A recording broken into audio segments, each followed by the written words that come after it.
আপনি ওই স্বামীর মা বাবাকে কাছে পেলে মন খারাপ হয়ে যায়, আর নিজের মা বাবা পেলে অনেক আবার আনন্দ লাগে।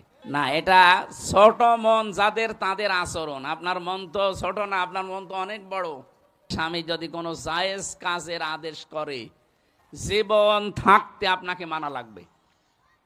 আর জীবন চলে গেলে তো আলাদা, জীবন থাকতে মানা লাগবে যদি ওটা জায়েজ হয়। অনেক স্বামী চায় যে আমার মা বাবা আমার সাথে থাকলে আমার ভালো লাগে, কিন্তু অনেক স্ত্রী এটা চায় না। 100 ভাগ জায়েজ, এরপরও আপনি চান না আপনার এই ছোট মনের কারণে। মনে করেন আমার সম্পদ কমে যাবে, আমার খাবার কমে যাবে। কেন? খাবারের মালিক কি আপনি নাকি? এই যে রিস্কের মালিক আল্লাহ, এই মহিলা রাগ করে কোন কারণে? যারা আজ 3 দিন কথাবার্তা বন্ধ করে থাকেন দুনিয়ার কোনো বিষয় নিয়ে মারামারি ঝগড়াঝাটি করে, আপনি যদি নামাজও পড়েন রোজাও রাখেন, এরপরে যদি মারা যান 3 দিনের ভেতরে আপনি বেঈমান হয়ে মরবেন, ইমান